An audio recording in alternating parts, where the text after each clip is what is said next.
Hello, hello, and welcome back. It's been so long. And guys, can you believe it?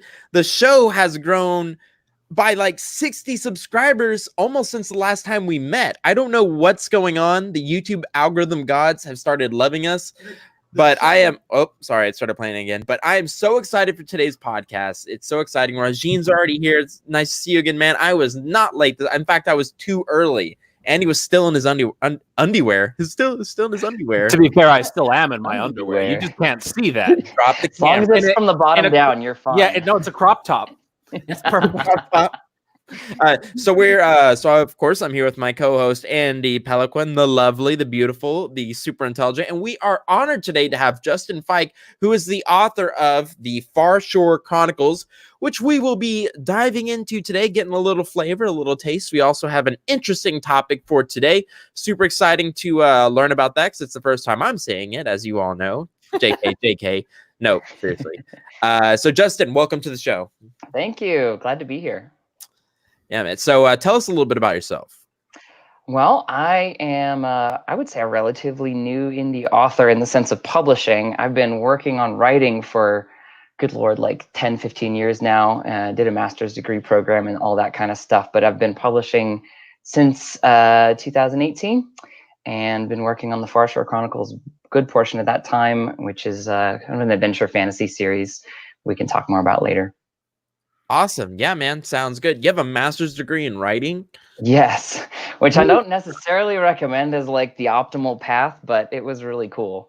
Actually went to Oxford University and did that, which was really awesome. It was an amazing experience. Me and my high school diploma over here are feeling a little underskilled. Honestly, though, like you would be hard pressed to find someone who's more dubious about learning writing in an academic context. Like even though I did it, in hindsight, I'm like, yeah, I don't know if that's necessarily the. It was a great experience, but in most cases, I don't know that it's all that useful. But it was cool to do. That depth, though. Yeah, it can't hurt. That's what I'm getting hurt with right now. I think I have like 30,000 left to pay. Yeah. Yep. It's not terrible. Although, pro tip, if you are going to do it, go outside of the US because my program was ridiculously cheap by comparison. Are you serious? Yeah. What it was like 25,000 for a 2-year degree. It was not terrible. Where'd you go? Oxford University is in the UK, so they have a whole different thing. I did the exact opposite and went to a private university with a full scholarship, and I'm still $30,000 debt, which makes no sense. Isn't that funny how that works? Yeah. Oh, man. So, Justin, what we like to do on this podcast is throw our guest authors right in the middle of things, and we're going to ask you, what is something cool that happened to you in the past few weeks? If you don't have anything, Andy and I can for sure go. Andy, do you have anything? I've got a lot, so why don't you go first? Okay. Well, I have something pretty cool. I just told Andy.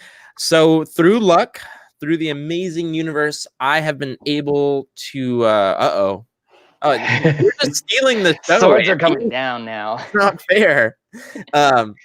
So what was I going to say? Oh, so I'm actually going to be at 20 books to 50K. So if you're around there, yes, come hang out. Jealous. I'll be there with Jonathan Yanez, and I will be doing a live show with Jonathan Yanez where we are going to be discussing my newest series, Am Mech, which I'm super excited about. It is something I've never done before, and I'm trying to keep it a lot cleaner, unfortunately, but it's just I keep trying, and I'm like, but this joke would be so good, and I kind of slip it in there hoping no one will find it and I can just keep it there.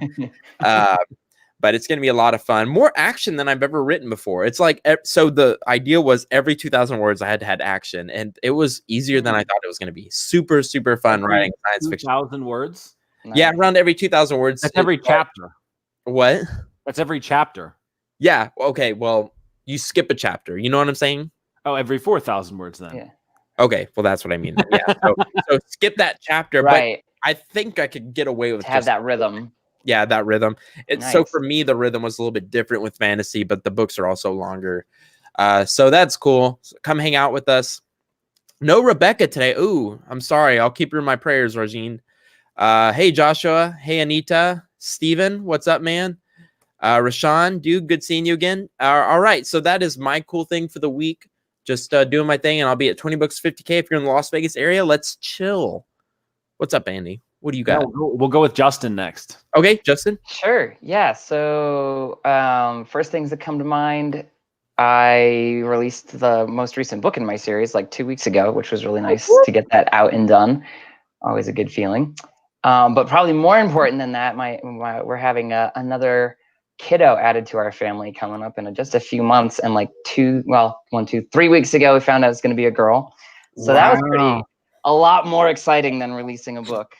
Congratulations. Drowned all the other stuff out. Yeah, very excited. So it'll be our second. And we're pretty psyched about that. I was gonna make a really dark joke about your first. It was your words. Never mind. Before this gets any weirder, Andy, take it away from me, please. Okay, so I've got a couple of really things that I'm really happy about. The first one is this bad boy. Oh yeah, all right. Beautiful. So this is an actual sword that I can use in combat for historical European martial arts training. It's a long sword, so it's designed to be used with either one or a hand and a half. It's a hand and a half sword. So it's really cool because it's the final sword that I needed. It's the Hunter's Sword. And so it's the fourth weapon in my collection. And so it rounds out all of the weapons that I need to add to my collection for all my fantasy stuff. And so that actually came like 2 weeks ago, but we just haven't had a podcast since then. Let's see, there was something else really awesome that I wanted to say, but I don't remember what it was. So we'll go to the big news. What was that, Justin? Have you gotten to do any cutting with it? Yeah, no, have you tested it out? No, it's a dull. It's a dull. Oh, okay. It's like a practice. Yeah. Yeah, cool. You use it in practice. It can be sharpened and turned into a proper weapon, but it's a practice blade in the sense of you actually take it to practice and beat people with it, whack people with it. Exactly, and that's what I've been wanting to since I got to Kamloops in Canada a year ago. I found a couple of classes, audited them, loved them, just haven't had the time to go. So that's sort of gonna happen soon. On the horizon. That's awesome. Now I have the weapon for it. But the big news is that I've been mentioning this a little bit in my Facebook group. I've mentioned it. Yeah. What the hell? My newsletter list. I've teased it here, but the big news is that I have officially signed a 6-book deal with Aethon Publishing to do my sci-fi assassin series. So I've signed 6 books, but the series is going to be 12. I've planned out for 12 books. And so obviously, once it starts going, I'm sure it'll continue. And I've already got the first round of edits in back from the editor. The cover for book 1 is already done. I can't show it off because it is not they said they want to hold on to it until it's ready to for the pre-order or whatever. But they've already gotten the first round of edits back, and they've already lined up a voice actor for it who's going to start working on bringing the character to life in the next couple of weeks, basically as soon as I get the edits back to them. And I am 20,000 words into the second book. I have the first 6 books thoroughly planned out. Obviously things are going to change as they go, but I know, the story arc that it's going to take to get the whole 12-book series done. And as soon as my editor gets this back to me, I will have something special for the fans. I will have the prequel. I call it a novel, but because it's 50,000 words. I set out to write a short story or, a novella, figuring that was what I could do, but it turned out to be a novel. So it's a 50,000 word prequel novel that dives into the character. It shows how he got basically from the lowest point in his life, drug addict, just freshly washed out of the military. He's got no prospects. He's kind of aimless. How he ends up being the assassin that we meet at the beginning of book 1, which is Assassination Protocol. My computer's taking a minute to load up the cover, but as soon as I can get it, I will show it to you. This is the cover for the book 0. It's called Kill Order. Oh, I want to see it. Great little title there. Book 1 That's a great title. Is Assassination Protocol. Just kind of like putting it right out there, immediately what you're going to get. Mm-hmm. I still haven't come up with really, really awesome and violent titles for the rest of the series. I mean, there's one, it's going to be, I think, either Ghost Nemesis or Phantom Nemesis, one of the two. But yeah, it's been so much fun. Like I said, I'm 20,000 words into the second book, and I just started working on it on Monday. So it's super exciting to be able to do that. Let me just look for it in my email because it's taking time, but I will show it as soon as I have a chance, as soon as it loads properly. Cool. Do you want me to take over? Yeah, go ahead. Awesome. So today we are talking about, is identity predetermined, or a choice? And Justin, was it your idea to start this? So did you come up with this? Yeah, I threw it out as a thing. It's sort of one of the meta themes that runs through my series, and it seemed like something that'd be kind of fun to talk about, especially within the fantasy context. What makes you particular to this? Why did you choose this?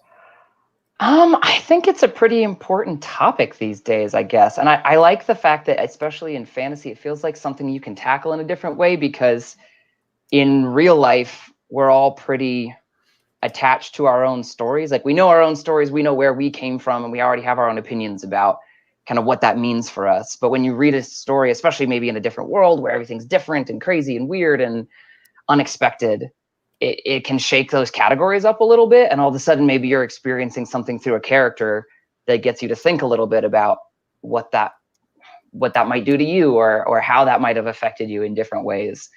So I don't know. I've always just been really interested with what makes people the way they are. Why are we the way we are? And especially, I don't know, in some ways, even like the people that seem the least comprehensible, like what on earth, like how did you end up that way? What shaped you to make you that way? Or was it choices that you made? And people fall on different sides of that equation. So I don't know, what do you guys think about that?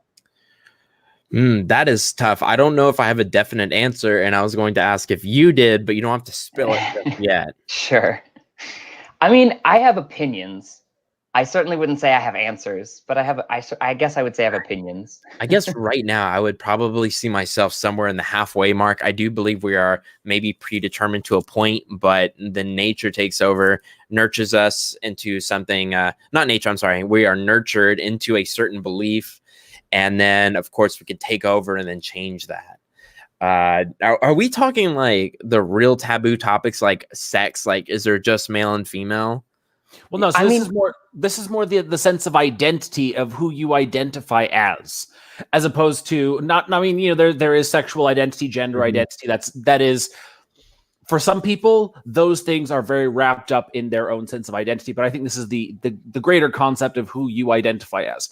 For example, I've had this idea in my head of myself for the last decade or so that I'm sort of an athletic nerd, because I've been doing sports my whole life. I just pick up snowboarding last winter. Looking forward to doing it again this year. I run, I lift weights. I'm somewhat athletic, but then I'm a nerd at heart. I love comic books. I write fantasy and sci-fi for a living.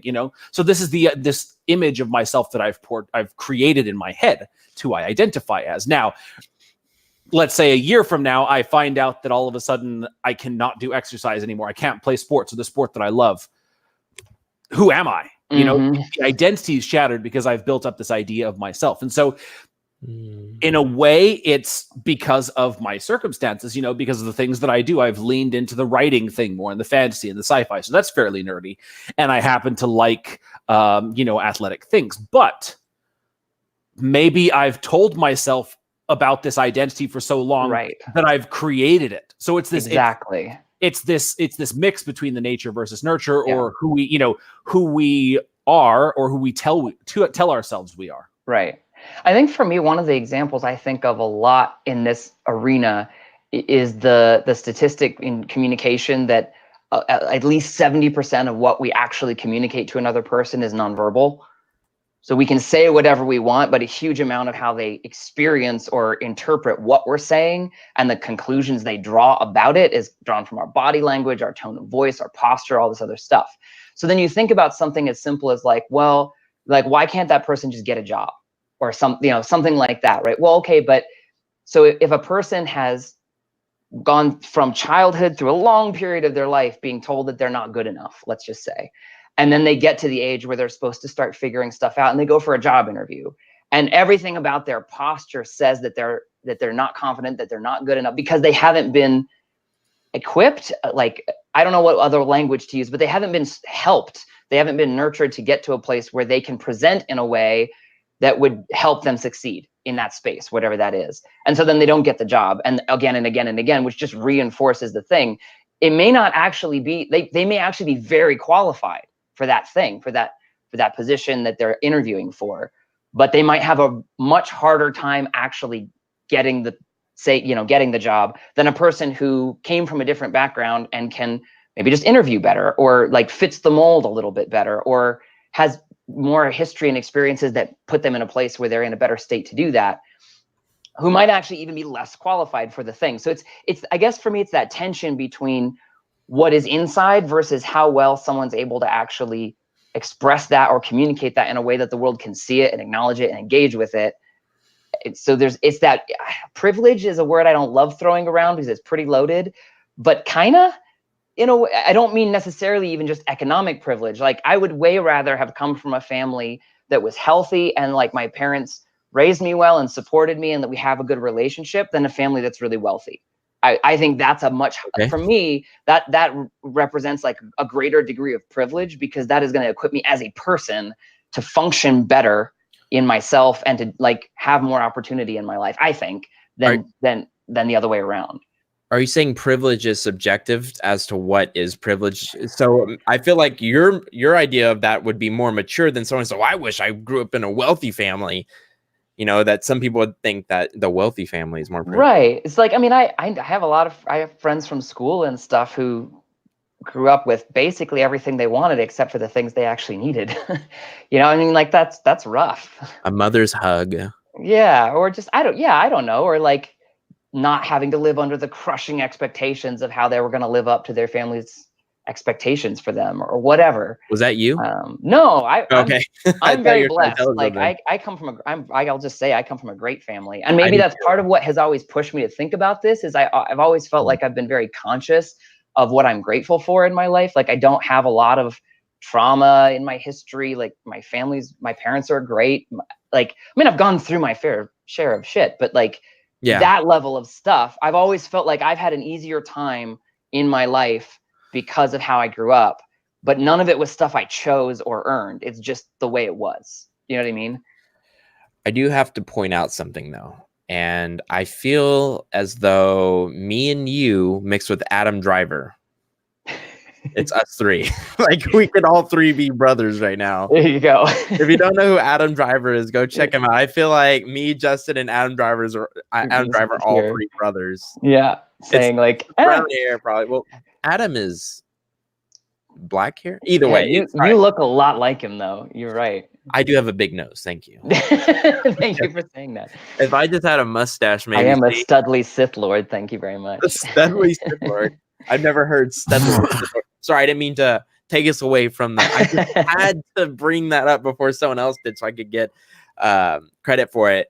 So privilege is a very loaded thing to say. Yeah. But with identity, I guess it's become because I come from a very liberal school that instantly when I hear identity, sexuality, that's all it was at my university, was just sexuality. And I tell this story a lot on the podcast, and that was, I opened up a door one time for a woman, me and my friend, and he was actually crippled he had a leg problem, and she started screaming at us, and we both ran, and he tripped over the stairs and nearly broke his foot because we were afraid.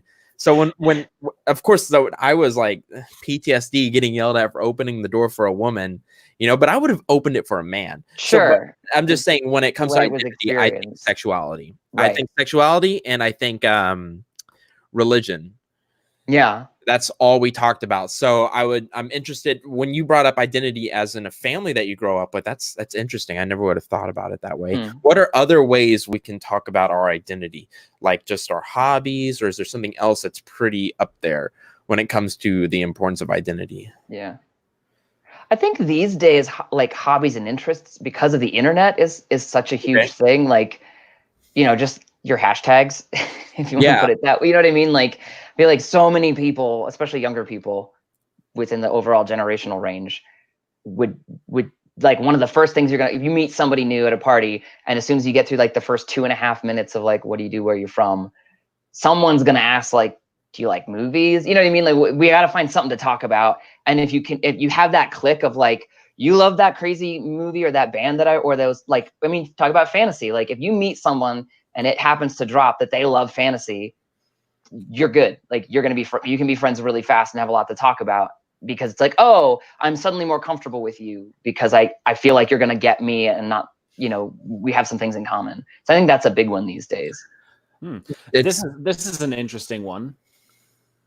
Yeah. Events in your life. Okay. That is a big one. That is good. Jennifer said that. Jennifer, you should elaborate on that. Give us your idea on that. That is awesome. So we have our identity through our events in our life. That's great. Yeah. Well, it sort of shapes our psyche. And so like Justin was saying about like even just something as simple as a hashtag, choosing a hashtag on Instagram, you start thinking in hashtags, right? You start thinking, okay, what is a hashtag that could define this? And so then the more you think about that, the more you kind of lean into the hashtag mindset, to where you start looking for things that you can give a hashtag that will be very popular, right? And it's the same thing with people that wherever you are. For example, here in Kamloops, where I live, biking and hiking are huge. Right. So if I wanted to make friends, I would sort of have to take up biking or hiking.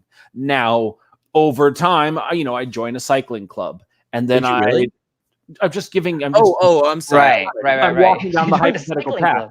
Right. You join a cycling club, and then you go cycling one night a week with some buddies. You make a cycling night, and then you start going to events, and then you kind of just go further and further down that path until all of a sudden you are a cyclist. This is how you identify yourself, or it's one of your identifiers. That confirmation bias enters in, where it's exactly. Sexuality is another one where a lot of people will identify chiefly as gay, bisexual, whatever their thing is, something else. Like a lot of people will say, I don't like it that this movie needs a female director. They just want a director. And so, adding on those quantifiers, the adjectives before something, that's one way that we start to identify ourselves, or other people start to identify us. So then we kind of think about identifying ourselves in that way, It's at any time due to the events in my life growing up, not only as a Southerner, very Southern in a rural town, and then going to a very liberal state as California, and then going to a liberal university, identity to me, anytime someone wants to talk identity, I instantly get nervous, and it's a negative thing. Right. It's very tense. Like and I'm landmines everywhere. So my question to you guys is, what could fix identity issues with people? I feel like, what if we were all just accepting of, if you're in love with candles, like I like I love candles.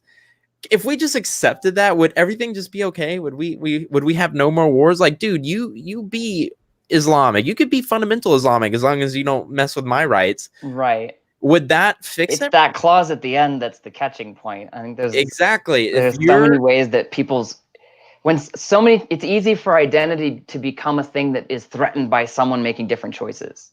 And you have problems. I feel like we could have identities, each of us, that could be acceptable, that weren't, I don't want to say anything that's really ignorant, but let's just say this person was, okay, so when I was in France and I went into the bathroom, they would kiss you in the bathroom. They'd give you les bis, is what it is, and they kiss you on the cheek. I was very uncomfortable. I was very uncomfortable with that. And to me, that's their identity. That's their okay, that's their culture. I don't know if we can put that under identity. Can we? Cultural identity. Culture, yeah, absolutely. To me, that was, I was ignorant at growing up Southern, like that's a thing. It informs you. I was bothered by it. Bothered by it. But to them, completely normal. In fact, me being like, was offensive. Right. And that's a great example of like, what's wrong with you? Yeah, I think for me, I know that like growing up, my family traveled a lot. So even from a really early age, I spent time in other countries, like international travel, different parts of the world. And that was a big factor for me really early on, just realizing, different people do it differently. Like, I mean, it seems like such a redundant thing to say, but I think there's a lot of people don't have that experience because, you live within a context that confirms what you already think, feel, expect, whatever. And so then later when you have that challenged or disrupted, it's really jarring. So I don't know, maybe some dynamic where, and that's one of the things I think is great about reading, frankly, is that it pushes you. I mean, they've actually done a lot of studies that show that people that read fiction have a much higher capacity for empathy, because your brain's just used to the idea of putting yourself in the shoes of someone who comes from a very different place, is shaped by really different experiences, wants different things than you. I don't actually think that's necessarily normal for the way human brains work. Like, I think it's a thing we have to really learn and practice to do well. We're good at small scale groupings. Like, we're good at like little tribal clan things where it's like me and my 20 people and the rest of you can go die. But we're not so good at like the big picture, let me just like remain open-minded and unthreatened kind of posture. Whenever I felt not upset, I figured it was something cultural because I saw everyone doing it in the bathroom, but it bothered me. It made me think, I'm so open-minded. I've been blessed with these events in my life that have allowed me to become open-minded, to not just conservative, to liberalist, to whatever. I became open-minded, but to be upset, I wonder how someone from Texas who didn't speak French, who didn't know anything about French culture, what would they have done? Would they have thrown fists? Right. And it's just, honestly, how much worse it gets. Yeah, for sure. It's very scary. I was actually just at a party that I went to it was a mistake. I had a few drinks at the bar, and these guys I was talking to about video games invited me up. And I was like, okay, yeah, because they had an apartment right above the bar. I was like, okay, yeah, I'll go. And I went up, and I was walking through, and I was like, there's only 2 women here about their age. And then things started clicking. This was a swinger party, number 1. And then I saw this guy come up to the guy I was talking to, because I was talking about, I think it was Witcher 3 and about the new Netflix show coming out. Super excited, by the way. And he's like, dude, your line's ready. I'm like, line? What the hell's a line? And I look over, there's powder on the table. I'm like, oh shit. And I go and grab my brother, and the people at the party were so shocked by my abrupt discomfort. Right. But to them, no big deal. Right. You can do a line of code. But to me, and I don't know, the story ended pretty badly. Just they wouldn't let us leave, and I started getting pretty upset. Just like, I don't like you touching me now. Let us go. I'm like, let us explain ourselves. Like, dude, just be you. Let me go. I'm not judging. I just want out. Yeah, it was a scary situation, to be honest with you. Crazy. And it don't go to people's apartments after the bar, everybody.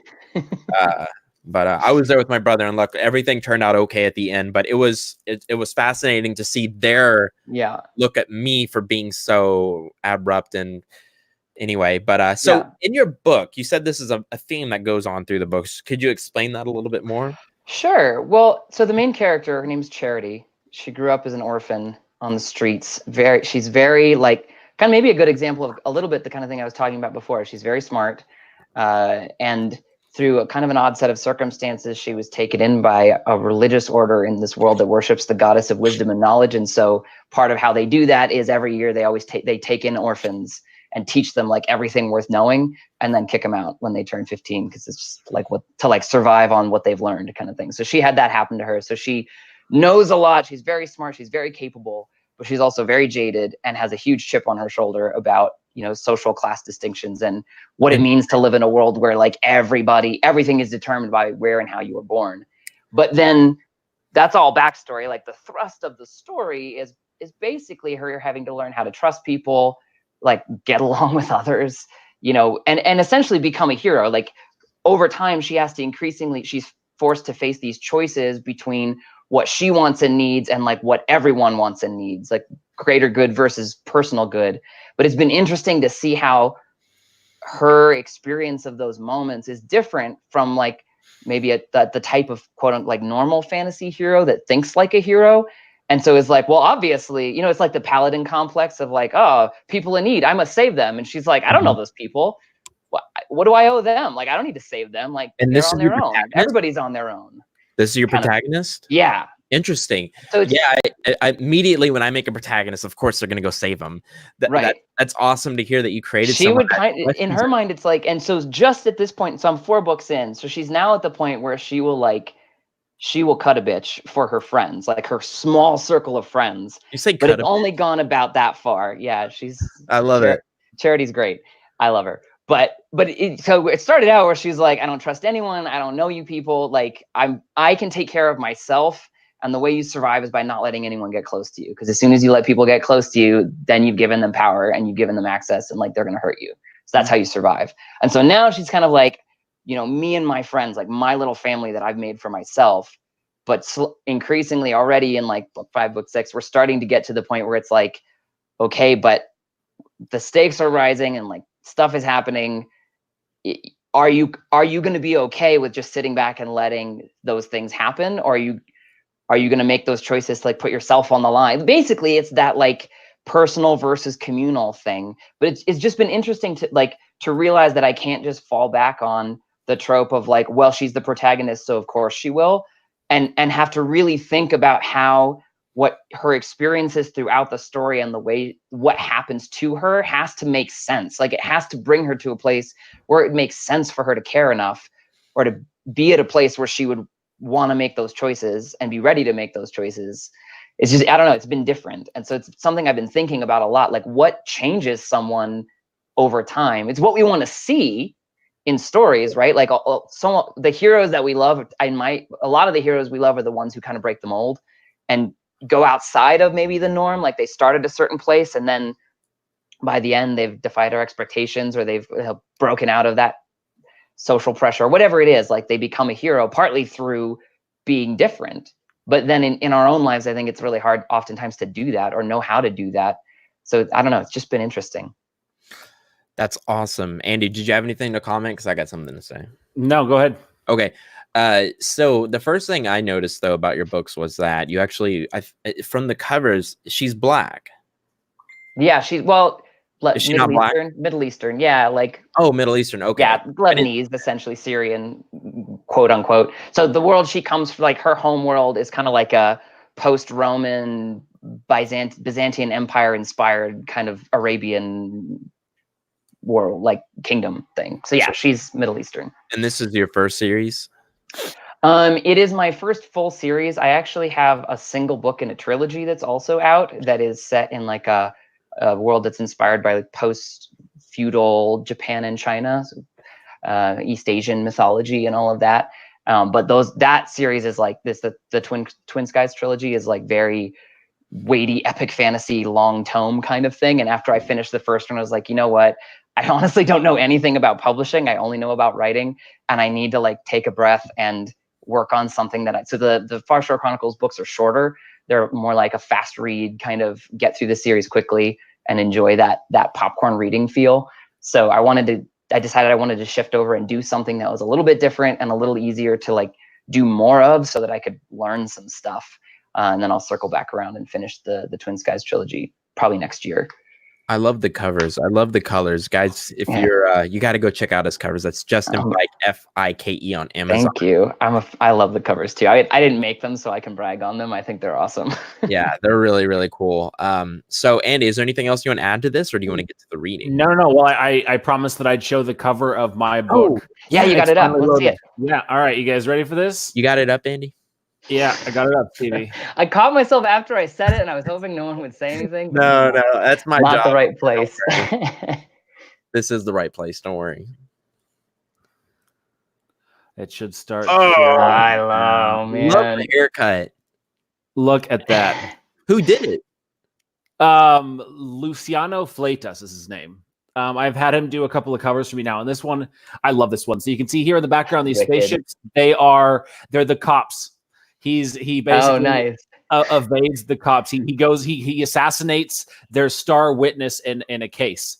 So he's got to sort of decide how to take down the cops without killing them. And so he's a paraplegic, and this suit of armor is controlled by his brain, and so it's wired into his brain, right? And that's how he walks and stuff. Yeah, so you can see. That's so cool. And he's hanging off the edge of what's called Fire Deep Canyon. It's this massive canyon with lava flowing through the bottom. God, it looks like Mustafar. Love it. Yeah. I love how the off-screen implication of that picture is that he's just shooting down starships That was left and right. Like I wanted to have so great. Like a spotlight on him, like from that angle. So he's about to shoot out the floodlight and stuff. But the it didn't work. The lighting didn't come together. No, but that's I totally got that feeling. I'm like, oh, he's just gonna shoot one of those ships down right now. That's amazing. So I'll have that one. I'll have that one on Book Funnel probably mid next week at the latest. And that's a 50,000 word novel ready to read. Super excited for that one. Yeah. The series is geared to launch early 2020, March-ish. I think is the tentative goal. So I'm planning to have books 2 and 3 written before the end of the year. Cool, man. Wow, that's amazing. Good for you. Cover. Awesome. Well, Justin, so to get to the reading, yes, what we usually do is have the guest author be the director. So you tell us who plays what. Okay, I can do that. So this scene here is Charity and her group of not quite yet friends. This is pretty early on in book 2. Get ambushed by an enormous pack of goblins. So there's her and then 5 of the characters kind of that are on this kind of forced blackmailed quest that they have to go on, or they will be killed. So yeah, Andy, can you read? You can read Nataka. She's the orc. And go ahead and read Nataka and I guess Magnus. Okay. And then Stevie, can you read Kale and Sheska? Kale's the like human warrior and Sheska is the halfling who is a hilarious badass and I like her a lot. I like them all, but I admit I have a bias towards Sheska. And I'll read Charity and Alaron. Sheska is the warrior? She's the halfling. I mean, she is also a warrior, but okay. And then Kale is the big. And then how do we want to do the like in between narrate? Should I just read that? Say it again. You can read that if you want. Yeah. Okay. I'll just you said Kale's a dude? Yep. He is a man's dude. Awesome. Think like Germanic warrior from the forests kind of guy. Okay. All right. So just kick off. Do it. Sweet. I had to admit that the little terrors had picked a good spot for their ambush. With the cliffs to our left and nothing but broken, boulder-strewn hillside to our right, our only options were to advance up the path, which the tiny bastards had blocked with debris, or return back the way we had come. Either way, I could see that our only hope of survival lay in beating a hasty retreat before the goblin swarm completely surrounded us. The only problem with my plan was that I seemed to be the only one who had thought about running away. Magnus was happily bellowing out the notes of what I would have assumed was some sort of drinking song if he hadn't punctuated each beat in the rhythm with a swipe of his axe. Kale pressed forward with his shield held high, but just before he could strike, an arrow zipped over his shoulder from behind, grazing his ear as it thudded into the back of his shield less than an inch from his hand. Move, big man! Sheska's voice called down from a nearby boulder. You keep standing where my arrows went to go! Nataka screamed in incoherent fury from atop her horse. I'd never seen her do more than frown before, but now she was wild with bloodlust. You thrice-cursed mudspawn! She screamed. My Kaladar will have his bloody vengeance! A moment later, a cloud of small rocks rose up from the earth to hover for a moment in the air before exploding away from her in all directions, felling a score of goblins in a storm of screams and blood. But it wasn't going to be enough. No matter how well we fought, 6 against 500 was a fight that could only end one way. I spurred Shanti over to Alaron as he struggled to his feet, a hand pressed against a gash that had soaked his blonde hair with a thick smear of crimson red. And actually, Andy, do you want to read Charity's lines, like her actually spoken lines? And then Steve, you can read Alaron. Alaron is a pretty goofy, lighthearted elven mage. Okay. All right. So, Alaron, we have to get out of here. We what? He looked a little dizzy, but I couldn't wait for him to gather his wits in his own sweet time.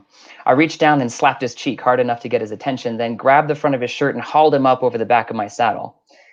Thank Vesta, it was the elf who lost his horse. I wouldn't want to have tried that on Magnus. We need to run while we still have a chance. I shouted back at him as he struggled to sit up without falling off. Can you do anything about their barricade? He finally gained his seat and looked up the path towards where I was pointing. The debris wasn't really a proper barricade, just loose boulders and tree stumps that the goblins had rolled into the narrow space where the path threaded between the cliff and a large, jutting rock. But it was too big for our horses to jump, and that was big enough to keep us trapped. Probably, he grunted. But not with a horde of goblins trying to chew on my liver. Right, then hang on tight. I urged Shanti forward, charging up the trail as goblins dove out of the way of its hooves. Shot Kale! I screamed with all the air I could fit in my lungs. He batted a goblin into a boulder with his shield, then turned towards me. We have to go! I pointed toward the barricade, then at Alaron seated behind me, hoping he would understand. Relief flooded through me when I saw him nod, then snatch the goblin who had jumped onto his back and fling it at Magnus to get his attention. That's you, Stevie. That's Kale. We're moving, Tree Stump. Try to keep up. What? This was just getting fun! The dwarf shouted back, but they both ran to their horses and leapt into the saddle. Sheska! I called, hoping she would hear me over the chorus of goblin screams. Keep them off of us! I listened for an answer, but heard none. Just when I was starting to worry that something had happened to her, an arrow breezed my cheek and felled a goblin who'd been sneaking up behind us without my noticing. I raised a hand in thanks, then turned to find Nataka riding towards me. Her face and armor were spattered with blood, and that crazed fury still haunted her eyes, but she'd gathered her wits enough to rejoin us, and that was good enough for me. Where is the halfling? She asked as she reined in her mount next to mine. Before I could answer, a scream like the cry of a diving falcon rang out over the din, and Sheska came pounding around a nearby boulder atop the shaggy pony that Trebonius had provided her, with a gang of goblins close on her heels. She spun in the saddle as she rode to loose arrow after arrow behind her. By the time she reached us, the only goblin behind her lay twitching on the ground. I thought we were leaving, she asked as she joined our circle. Waiting on Alaron, I said, jerking a thumb over my shoulder. Unless you enjoy the thought of being accidentally disintegrated, I suggest you keep quiet and let me concentrate. Improvised magic is dangerous enough as it is. I almost snapped a retort back at him, but managed to keep my mouth shut to give him room to do whatever it was he was doing. Now that all of us had regrouped, the goblins had paused their assault for the moment, but more of them kept appearing every second. Soon every rock, tree, and bush around us sported a goblin or three perched atop it, brandishing their weapons and baring their tiny fangs like a sea of armed and feral lapdogs. All it would take was one of the little creatures to gather just a little bit more courage than his fellows, and we'd be buried beneath a stinking green avalanche of tiny death. Then I felt it. Alaron still clung to the back of my horse, so as his spell took hold, a rush of sharp, static energy flooded through my back and arms. Pressure built in my ears as though I'd suddenly dove to the bottom of a pond, and soon even the roots of my teeth started to ache. It ended as suddenly as it had begun. One moment I was starting to worry that I might black out and tumble into the little forest of goblin spear points that had inched slowly towards us. The next I felt the power flow away from us like a river breaking through a dam. I heard a grinding, rumbling sound from the barrier behind me, then silence. Ride, you fools! Alaron grunted, his voice straining as though he struggled to hold one of those boulders overhead himself. I can't keep this up for long. I wheeled my horse around to see a cloud of rocks, stumps, and fallen logs floating a dozen feet up in the air, leaving a clear path through the narrow gap. A few weeks ago, I would have stared in slack-jawed disbelief at the sight, but I'd come to terms with magic well enough to manage just a single double take before I spurred Shanti towards the gap and the promise of safety on the other side. From the clatter of hooves that echoed through the canyon, I knew that the others were following my lead. We'd barely ridden 3 strides past the floating barricade when Alaron slumped against my back with a sigh of relief, and the sound of our galloping horses was drowned out by a deafening thunder as all the debris crashed back to earth. I spun in my saddle to look behind me with my heart in my throat, certain that one of our group had been trapped beneath the rubble, but a quick head count confirmed that everyone had made it through safely. I was surprised by the feeling of relief that flooded through me. It wasn't that long ago that I wouldn't have much cared what happened to the person behind me, as long as it wasn't happening to me too. I'd survived as long as I had, largely because I never let anyone get close enough to stick a knife in my back, or lead me into doing something stupid to stop them from getting a knife stuck into theirs. The realization that my guard might have begun to drop without me even noticing it after weeks on the road with this ragged band of misfits left me 10 kinds of uncomfortable, but I didn't have much time to think on it just then. No sooner had I confirmed that my companions were all right than I caught sight of several hundred goblin heads appearing over the top of the barricade, followed closely by several hundred armed goblin bodies scrambling and tumbling down towards us. Keep moving! I shouted as I turned and spurred my horse along the path that wound further up into the canyon. I might have just discovered that I actually cared whether my newfound friends lived to see the next sunrise, but I still had every intention of keeping them in between me and the horde of pointy death chasing after us. I kept Shanty moving faster than was safe on the rocky, winding path, but that was still only about half the speed I would have liked. I risked a quick glance over my shoulder and confirmed that the little green bastards didn't seem to have any trouble keeping up with us in this rough terrain. In fact, they seemed to be gaining ground on us little by little. The closest goblin was now only a few paces behind Sheska's pony, shrieking out what I'm sure he thought was a terrifying war cry and running as hard as his little legs would carry him. If any of us so much as stumbled on a loose rock, the horde would cut them into tiny pieces before they hit the ground. I've got 10 silvers that says we don't make it out of this alive, Alaron said in my ear. It actually sounded like he was enjoying himself, and it took all the self-control I could muster not to punch him for it. Idiot. I called back. What kind of a bet is that? If you win, you can't collect, but if I win, you owe me 10 silver. A good point. 5 silver then. Up ahead, I could see that the winding path crested a rise between two cliffs that towered to either side and seemed to disappear down to the other side. If we could reach it, the narrow pass would force the teeming horde behind us to funnel down to just a few bodies at a time. We might be able to find some kind of defensive position where we could make enough of a stand to drive them off. You're on. It was a slim chance at survival, but it was also the only one I'd seen yet, and I leapt for it like a drowning sailor straining for a rope. Shanty was beginning to tire, but I had to give her credit for the valiant effort she'd made so far. Foam from her mouth flecked my boots as she struggled up the steep trail, but I leaned forward and urged her to give me everything she had left, for both our sakes. The goblin's shriek sounded as close in my ear as Alaron's voice. I kept waiting to feel the sharp stab of a spear point in my back any minute, but I focused all my attention on guiding Shanty around the dangers in the trail. Just when I thought her legs might give out beneath me, the sunlight overhead fell away into cool shadows as we thundered into the narrow pass. Nice. What Nice happens done. next? That's a good question. So goblins are really that fast in your world? In my head, it had more to do with the fact that it's like a really steep, rocky uphill slope, so the horses are they're not actually moving terribly fast. Gotcha. So the little guys are just kind of like able to scramble over the bad terrain enough to keep up with them and maybe even catch up with them. In open ground, they would have just taken off, obviously, but tough spot to be in. Very, very fun. Sounds like a great like a great action adventure story. Yeah, that's kind of what I've been going for, is that Princess Bride sort of old, witty banter, fun adventure, crazy death-defying situations. I mean, those are the stories I always really loved growing up, and I've been having fun working on trying to write them myself. So well done. At the end, it reminded me of Legolas and Gimli. yeah, a little bit of that. They have a lot of that banter dynamic. Oh, Hopefully. it worked. With some spins. That was awesome. Thank you. It was fun. You guys did killer. You nailed their voices. That was great. I got a little bit confused with who I was voicing. There are 6 people in the scene, so I don't know that that's their fault. You confused who you identified as in this scene. Bravo. Brought it right back to the conversation. So, Andy, Justin, anything else we want to add to the topic? That was a great discussion. I don't know. That was awesome. It's not one of those that you can be like, okay, 20 minutes, we've solved it. Let's put a post up on Medium and go home. Right.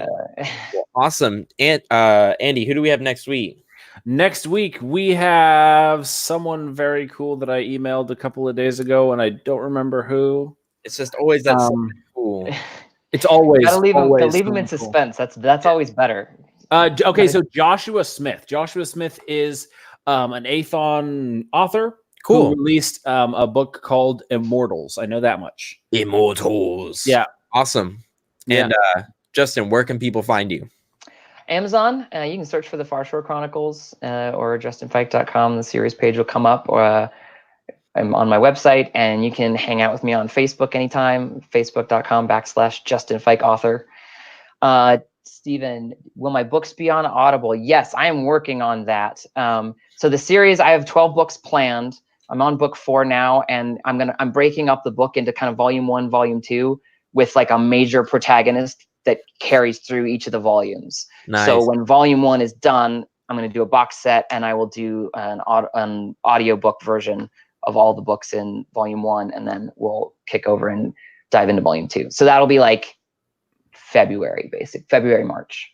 Very cool. Cool. All right. Well, I think that is it for this podcast. Andy, anything else to add? That's it for me.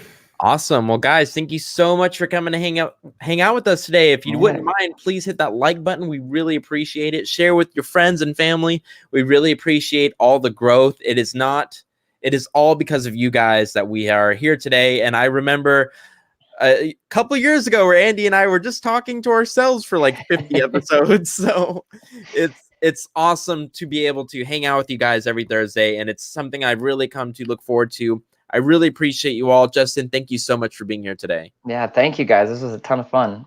Awesome. Well, we'd like to have you back on. And so that is it for everything. That is it for the Fantasy Fiends podcast of this week. We really appreciate you guys. We love you all. We hope you have a great night. Let me get the cat's butt out of my face. Let's end on that line. Yeah. Bye. Bye, everyone. And now we just wait until it